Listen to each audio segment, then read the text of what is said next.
Pascal Rigaud, bonjour. Bonjour. Tu es le fondateur de La Boulange. Tu es également à l'initiative de Big Impact.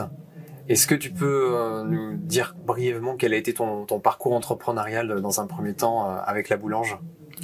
D'accord, d'abord je suis du coin, moi. Je suis de la région de Bordeaux. Et je suis parti assez tôt aux États-Unis. Et c'est là où j'ai créé une boulangerie qui a bien fonctionné, etc. Et je suis revenu en France il y a quelques années pour redémarrer une entreprise autour de la boulangerie qui s'appelle la petite boulangerie en France. On a, je sais pas, 25 unités aujourd'hui, qu'on va assez vite. On a 180 employés. On avait jusqu'à 1500 employés aux États-Unis. Donc c'est des grosses boîtes. Je suis revenu en France parce que c'est mon pays, c'est ma région, et j'ai envie d'essayer de redonner ou de faire quelque chose pour cette belle région. Ça fait combien de temps que tu es revenu à Bordeaux? 2 ans, un petit peu, ouais, 2 ans et demi. Et je disais tout à l'heure que tu étais à l'origine de Big Impact. Ouais. Donc là, on passe de la petite boulangerie au Big Impact. Le déclic, qu'est-ce qui t'a amené déjà à créer Big Impact et qu'est-ce que fait Big Impact? Bon, d'abord, c'est une des raisons pour laquelle je suis revenu en France. C'est pas simplement recommencer un parcours entrepreneurial pur business. C'est aussi essayer de faire autre chose. Et Big Impact, pour moi, c'est l'idée justement de créer quelque chose dans le monde associatif, dans un pays où le monde associatif est déjà extrêmement bien développé, avec beaucoup de gens qui font déjà beaucoup de choses, très très bien, et essayer d'innover dans ce monde-là. Alors peut-être avec des mots qui fâchent de temps en temps, croissance, pérennité, avoir une monétisation du modèle, etc. Mais comme tout le monde fait tout le reste très très bien, nous il faut qu'on essaie de faire quelque chose qui soit innovant, quoi, et qui essaie de bousculer un petit peu tous ces codes-là. Et alors comment ça se traduit chez Big Impact aujourd'hui? Ça s'est traduit d'abord par essayer de rencontrer le maximum de gens. Donc on a rencontré, je pense la première année, à peu près 2000 personnes, alors de tout, des demandeurs d'emploi, le directeur de Pôle emploi, des syndicalistes, des hommes politiques, des grands entrepreneurs, etc. En essayant de bien évidemment tout l'écosystème associatif qu'on ait pu rencontrer aussi, et puis essayer de définir ce qu'on avait véritablement envie de faire, ce qui nous semblait qui manquait dans un premier temps, et puis après ce qu'on avait envie de faire. On dit souvent qu'on n'a que 24 heures pour faire des choses. Alors on peut faire des petites choses, des moyennes choses ou des très grandes choses, mais de toute façon on n'a que 24 heures. Donc nous, dans notre cas, c'est essayer de faire le maximum de choses qui ont le maximum d'impact très rapidement sur les gens. Le lien social, le cadre de vie, et c'est essayer de faire prendre conscience et confiance aux gens qu'on peut faire beaucoup de choses sans attendre que les gens le fassent pour nous. Donc, comment est-ce qu'on se prend en main? Comment est-ce qu'on essaie d'évacuer aussi un petit peu le système de subventions? Là, j'écoutais tout à l'heure quelqu'un qui disait qu'en fin de compte, il y a pas mal d'associations aussi qui arrivent à faire sans beaucoup de subventions non plus. Donc on arrive à se débrouiller et pas tout le temps attendre que le service public fasse quelque chose, et vraiment essayer d'avoir des modèles pérennes. Ça c'est très important, la responsabilité d'avoir un modèle économique. Alors ça c'est peut-être ma déformation du temps que j'ai pu passer aux États-Unis, mais on se dit que si on veut tenir le coup, il faut qu'on arrive à trouver quelque chose qui fasse du sens et qui puisse rémunérer les gens correctement. Et c'est à l'échelle plutôt du territoire bordelais. Quelle est la zone géographique sur laquelle s'inscrit Big Impact? Alors, nous, on est parti du principe que c'était plus facile de partir d'un territoire, mais avec une ambition nationale, voire même internationale, assez rapide. On discute sur certaines initiatives avec le gouvernement belge, on discute même avec une grosse assoce fondée par la Fondation Job à Palo Alto qui s'appelle Sapiens, et qui s'inspire un petit peu de nos idées, de ce qu'on a envie de faire. Et donc, on s'est pas fixé de limite, mais on sait qu'il faut bien commencer quelque part.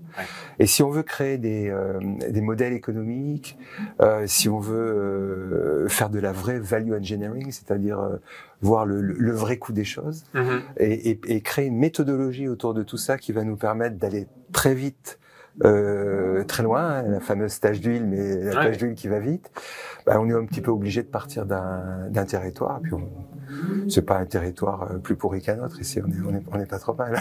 Effectivement. Et donc là, aujourd'hui, la phase, elle est expérimentale. Il y a un certain nombre de dispositifs déjà qui se mettent en place. Et l'ambition, c'est 2022-2023 de faire monter en puissance une fois bien calibré Exactement. Une fois que c'est un petit peu, en fin de compte, on est allé peut-être un petit peu plus vite que ce qu'on pensait. Parce que on s'était donné 3-4 ans pour justement, faut vraiment faire de la value engineering, créer ces méthodologies, etc., qui vont nous permettre d'avoir des KPIs et puis de pouvoir montrer à tout le monde que le truc, ça marche. Non, on est vraiment dans une phase active sur 2, voire même 3 de nos initiatives, qui nous passionnent, hein, et on est assez, fiers de nous et fiers des gens qui nous accompagnent parce que ça va vite. Et je pense que c'est important d'aller vite parce que si on veut arriver à emmener les gens derrière nous, je pense qu'il faut que ça aille vite parce que parfois il y a une lassitude et un truc qui se met en nous et qui c'est vachement bien tout ça, mais regardez, ça fait 3 ans qu'on y est et regardez ce qu'on a fait, quoi. Et nous, il y a quand même une idée d'aller vite. Bon, d'abord parce que je suis pas un poulet tout jeune, quoi. Donc moi j'ai envie de voir jusqu'où ça va aller tout ça le plus longtemps possible. Donc je pousse tout le monde parce que c'est moi le plus vieux de la bande. Je dis les mecs, si vous voulez que je tienne le coup, il faut aller vite. Et puis ensuite pour la raison que j'ai donnée, quoi. Il y a toujours un sentiment de lassitude et c'est toujours très compliqué de continuer à créer le dynamisme. Donc il faut que les trucs se passent vite. Et voilà, donc. Est-ce que tu peux nous donner un exemple du projet un peu coup de cœur parmi les 3-4 dispositifs? Le projet coup de cœur, c'est difficile de choisir entre ses enfants, tu sais. C'est bien. Il y en a vraiment un qui aujourd'hui est en train de prendre forme, qui s'appelle Big Moment. Donc l'association s'appelle Big, Big Impact, comme tu as dit, mais plutôt Big Ensemble. C'est cette idée de comment est-ce qu'on retrouve l'envie de faire des choses ensemble. Je pense que dans les années qui viennent, si on n'arrive pas à trouver des façons de travailler ensemble, ça va être une énorme catastrophe. Comment est-ce qu'on va pouvoir trouver des solutions à ce qui nous attend, mais ensemble? C'est vraiment, je pense que c'est un des plus gros enjeux. C'est vraiment créer cette espèce d'intelligence collective. Et donc on a un truc qui s'appelle Big Moment. Et alors nous on emploie ça, on emploie le terme cheval de Troie. Alors tout le monde nous dit c'est hyper sanguinaire. Mais bon, moi Ulysse, d'abord je le connaissais pas, mais je trouve que sa stratégie était vachement bien. C'est comment est-ce que tu peux arriver à rentrer dans des endroits où il te faudrait des années-lumière pour y rentrer, parce que c'est institutionnel, etc., etc. Et donc cette idée de Big Moment, c'est de créer au moins 7500, entre 7500 et 14 000 endroits en France, où on va pouvoir amener la culture, des conférences, des concerts de très très haute qualité, pour tout le monde. Parce que je pense que l'idée aussi, c'est de faire tout pour tout le monde en même temps. C'est-à-dire que quand on commence à stigmatiser une certaine partie de la population, c'est beaucoup plus compliqué. Il y a des gens qui mettent des freins, et pourquoi lui, il vient nous voir ici, et pourquoi moi, j'irai pas le voir là-bas. Et nous, on veut vraiment essayer d'éviter tout ça. Donc l'idée, c'est à peu près 10 000 salles. En France, une captation qui ne sera jamais montrée sur YouTube, etc., etc. C'est-à-dire l'idée d'aller voir un grand événement ensemble, c'est-à-dire hors de sa télé, hors de son téléphone, de son truc. Comment est-ce qu'on fait pour reprendre l'habitude de recevoir des choses innovantes, intéressantes, inspirantes quand on est ensemble?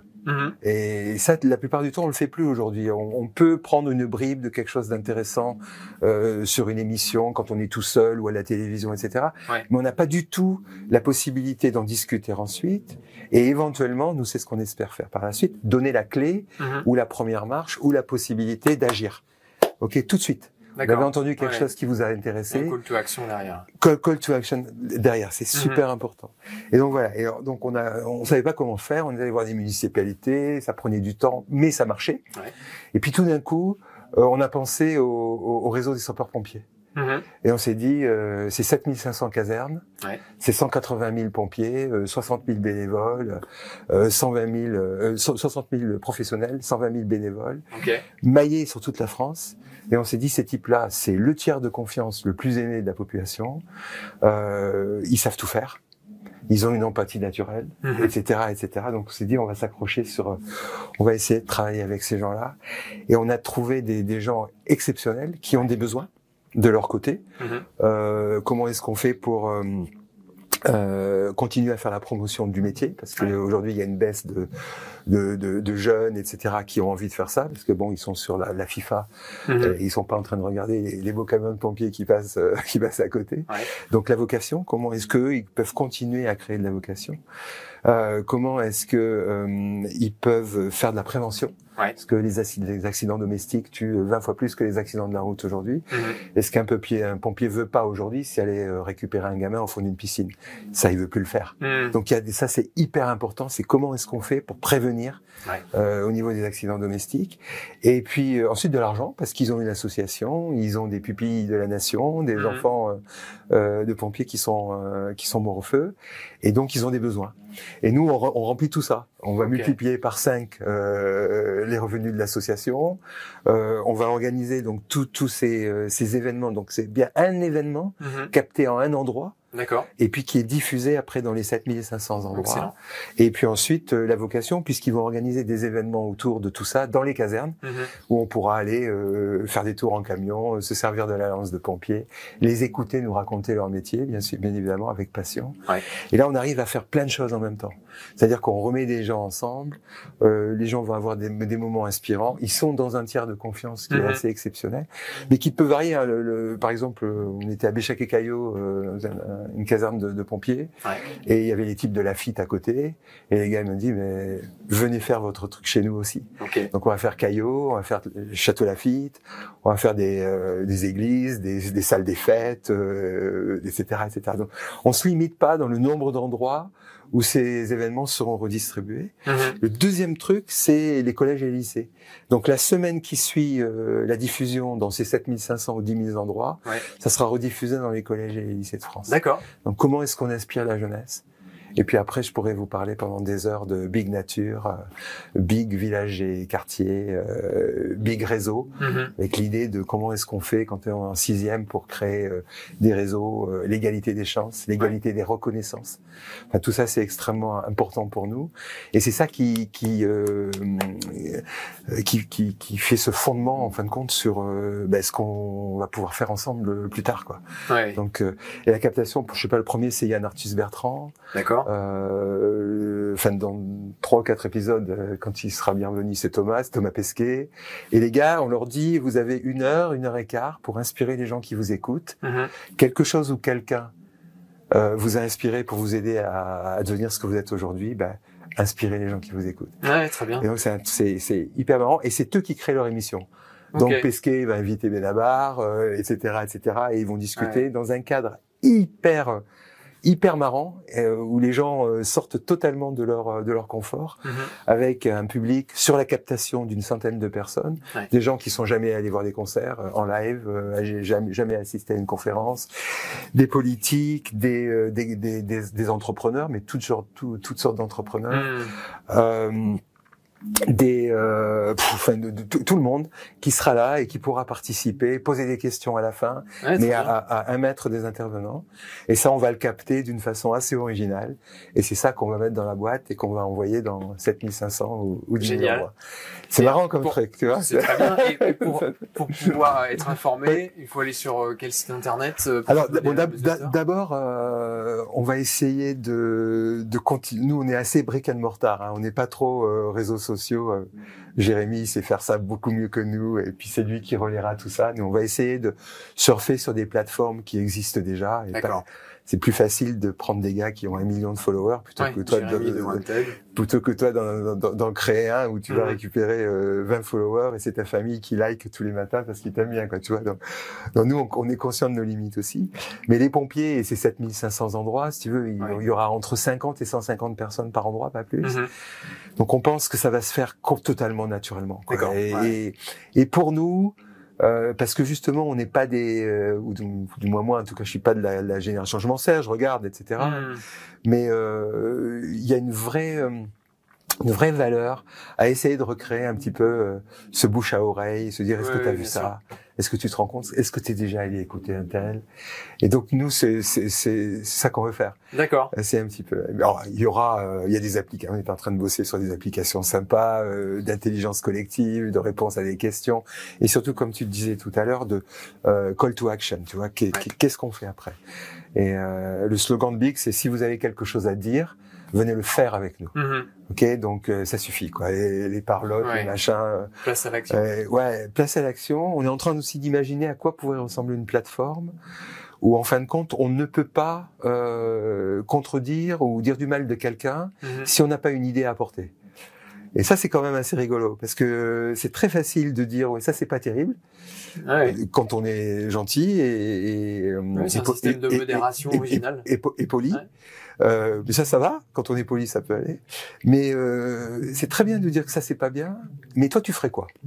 Toi et nous, au quotidien, on rencontre des gens qui disent oh, vous avez fumé la moquette. Ok. On dit, bon, le problème il est là. Le problème il existe. Tu es d'accord? Le problème il est là. Le problème il existe. Ok, je suis d'accord. Qu'est-ce qu'on fait? C'est ça le truc.